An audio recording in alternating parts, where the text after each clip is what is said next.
Hi everyone, this is Bonus and today's video is all about Phyllo Pastry. Well, I hope you have watched my all the videos and haven't missed my pastry 1 and pastry 2. This is the third one, so it's pretty relevant, like if you have watched the 1 or 2, you can easily understand the third also. And it's a series, so don't miss out. It has all the informations right about French pastries, so let's figure it out and start the session. Just like this, I'm going to come for the croissant and the puff and also the Danish. Every single thing I'm going to share in that video. When it comes to the puff, it's going to be a very big video, but it has every single thing details where people pays in lakhs to know. Right here I'm going to give you for free, so stay tuned. Don't forget to subscribe, and please, it takes a lot actually, to record, to find it out, everything, research and write it down, explaining every single thing. It takes a lot, guys, so don't forget to subscribe and share it with your friends, and yep, let's help each other to grow. Then this is all about Phyllo Pastry, right? Also spelled is Phyllo, F-I-L-O. See, here in this video I'm going to explain it in English, right? And if I'm using my local language, if I'm using Hindi language, still you can see here everything is written over here in English. So this is what exactly I explain.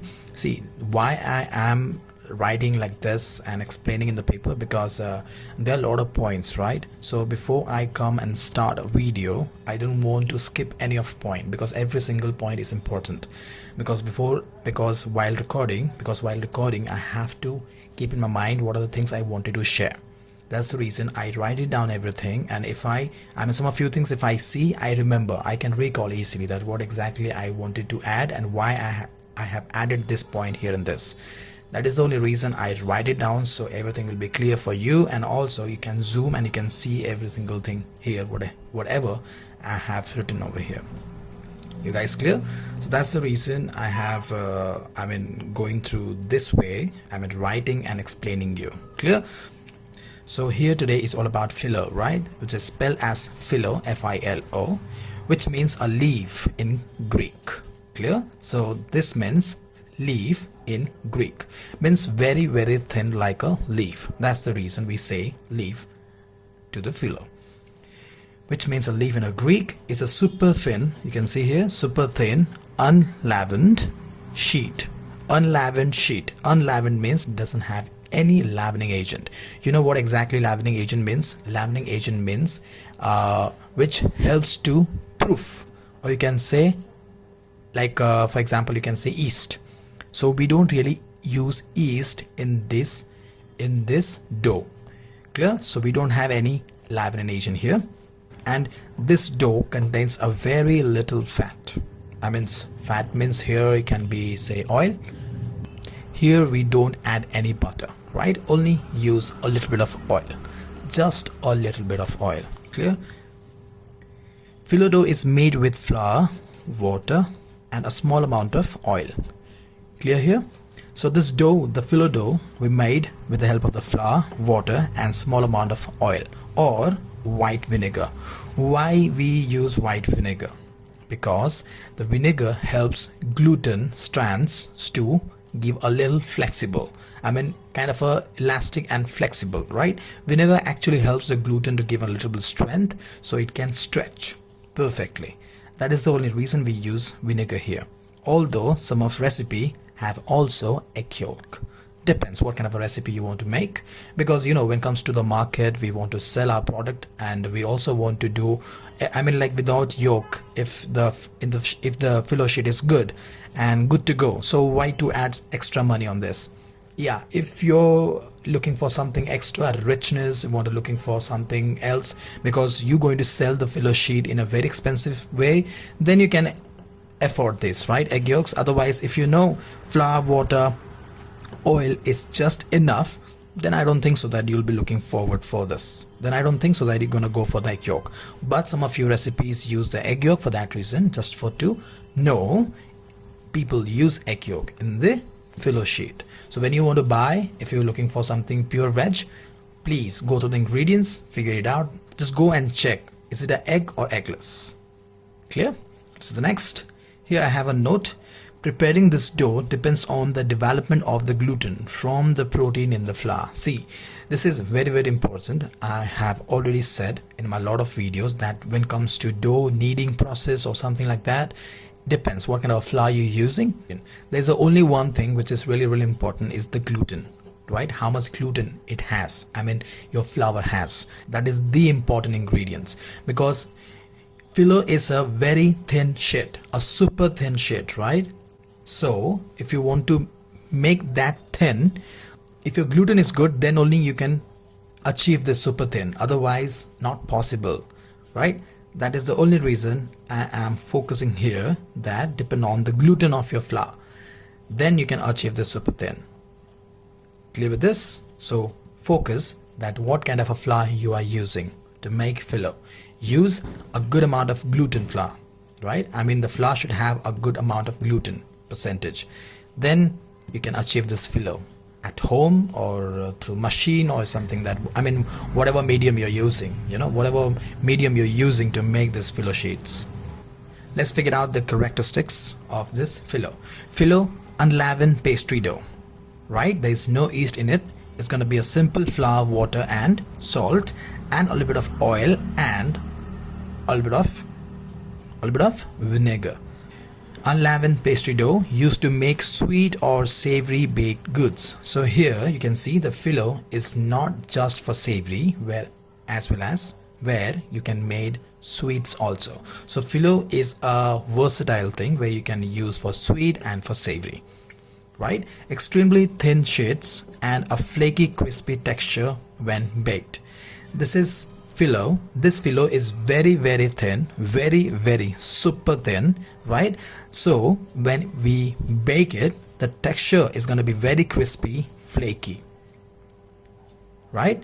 Because it's very, very thin. That is the only reason the result what we're going to get is very super flaky and super crispy once it get baked. Clear with this? So this is the characteristic. Phyllo sheets dry faster. Why? Common sense. See, the thing is, this is something which is very super thin, right, and made out of a flour. So what happened, it get oxidized, or you can say oxidize, technical word I'm using here. If you say like you just keeping out like that, it will dry fast, right? So we don't want our phyllo sheet to get dry. So that's the reason what we do, we take a damp cloth, I mean a wet cloth, we used to cover, or we take one sheet. I mean if I want to use a one sheet of phyllo, depends on the length, how much it is, how big it is, depend on the market what they want to sell and what kind of a size they are selling. So taking one sheet, I know that this one sheet will take 10 minutes me to work on it to make a dessert. So the rest of things I would like to keep in my refrigerator, or to save, to not to get air in contact, right? Because if I don't keep focus on the rest of the sheet, it will get dry faster and it will start breaking up, because when it get dry, there's no other way that you can fix it. Here I have share a note, can't be left out for a long because the layers are super thin, they dry out quickly, right? And the dough must be thaw before opening, and then once unroll, it must be covered with plastic wrap or towel to prevent drying. Simple, right? So we don't want our sheet to get dry. For that reason, try to wrap it up or just use towel, right? A wet towel, so to prevent from drying the phyllo sheets. Clear? If it is get dry, will shattered. I mean this is the thing, means if your sheets completely dried, then how you will find that your phyllo sheets are completely dried? How you will figure it out? First of all, you can feel the texture, like I mean it won't be that flexible, it will start a little harder, so it will get scattered and crumble over a whisper. Clear? So that's the only reason to save the phyllo sheet, cover it, because phyllo sheet are very, very thin. Try to work with one sheet at a time and keep the other sheets covered. As I said before, if you're working with one sheet, then keep the rest covered or towel, right? I mean just safe, simple as that. Originated in Turkey, right? And especially in Greek, and also used in Middle East dishes, right? And here we have some classic, I have some classic examples that where we use the phyllo sheets is baklava, right? A Turkish dessert, layers of phyllo with chopped nuts, right? They actually use more of a pistachios. Those pistachios are very expensive and very, the color, you can say the chlorophyll of that thing is nice bright green it is actually, and very expensive, right? Sweetened and held together with a syrup. The Turkish desserts using the phyllo layers and some of your chopped nuts, right? And after the bake up, they serve with a syrup. Clear? That is all about the Turkish dessert is baklava. Here we have banista. It's a Bulgarian dish consisting of an egg, cheese, phyllo baked in the oven. Simple as that. They're using the eggs, cheese, and phyllo baked in oven. Simple as that. That is banista. Depend on you what kind of a creative you can come with. So phyllo is just a sheet, doesn't have any taste in it. There's no sweet, not sour, nothing. It's just a flour thin sheet. If you figure it out, I can add some a few things in it and I can sell it, you can. Pastry, bakery, this all things, is a versatile. It's very flexible actually. It's not something that which is already there in the world. You have to just focus on it. There's something that you can bring your own flavor. It's all about you, well, right? And yeah, let me tell you one thing that I'm coming up one video which is like I'm gonna share my experience of pastry and bakery, as well as I'm gonna give you some tips and some ideas which will help you to understand every single thing about pastries. I just want to make your life easy, right? That's the reason I'm coming with a one video. After this I'm going to post that video, right? So it will help you to understand the pastry and bakery just like that, right? So stay tuned for that, and don't forget to subscribe. Okay, you subscribe and press the ring bell icon, so whenever I post that video you can get the notification and you don't miss it, because that is going to be a super informative video in which way you're gonna love it. Seriously, you're going to write in the comments, so stay tuned. Here we go. Next we have bandavar. This is some different kind of a spell. Different country people have a different spell of this, but I say bundava, right? The spell of this Serbian's sweet pie filled with pumpkin, right? And the last not the least is galaktoboyuko. So this spells as galaktobo ureko, right?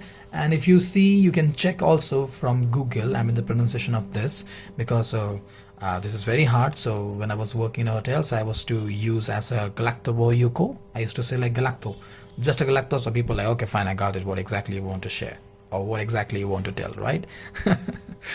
So this is a Greek dessert which is consists of a phyllo and semolina custard.